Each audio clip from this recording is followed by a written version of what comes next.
ஆட்சியில் இருக்கிற கவர்மெண்டோட கூட்டணி ஆட்சியில இருந்தாலும் புதுச்சேரிய ஒன்றிய அரசு எதிலையுமே கண்டுக்கல என்றது புதுச்சேரி மக்களான உங்களுக்கு நல்லாவே தெரியும்.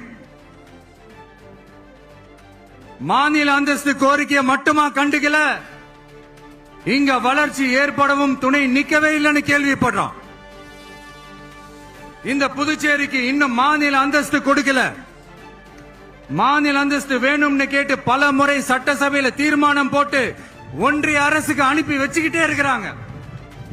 இந்த வருஷம் கூட மார்ச் மாசம் 27ஆம் தேதி 2025 அன்னைக்கு ஒரு தீர்மானம் போட்டாங்க. அது மாநில அந்தஸ்து வேணும்னு கேட்டு ஒன்றிய அரசுக்கு அனுப்புற 16வது தீர்மானம்.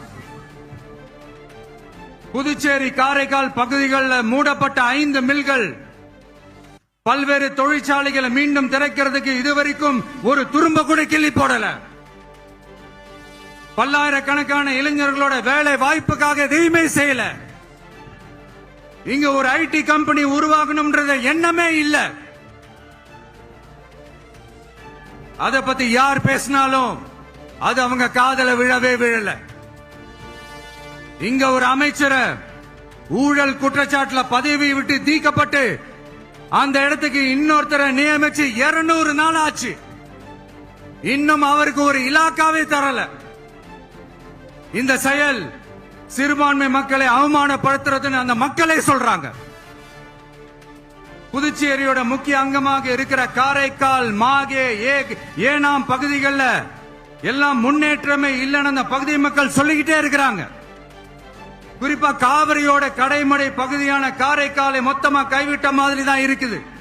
இது எல்லாமே முன்னேற்றம் அடையணும். டூரிஸ்ட் பிளேஸ் ஆன புதுச்சேரியில போதுமான அளவு பார்க்கிங் வசதி இல்ல, போதுமான அளவு கழிப்பறை வசதி இல்ல. இதெல்லாமே மேம்படுத்தணும். புதுச்சேரி கடலூர் மார்க்கமான ரயில் திட்டம் வேணும்ங்கிறது நீண்ட கால கோரிக்கை. புதுச்சேரி மக்களுக்கு ஒன்னே ஒண்ணுதான் சொல்லணும், இந்த திமுகவை நம்பாதீங்க.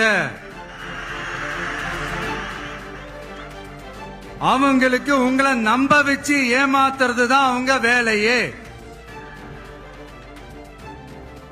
நான் சொன்ன பல கோரிக்கைகளை எல்லாம் தீர்த்து வைக்கிறதுக்கு நம்ம புதுச்சேரி கவர்மெண்ட்டுக்கும் அதோட மக்கள் திட்டங்களுக்கும் ரொம்ப அக்கறையா உண்மையா துணை நிக்கிறோம்.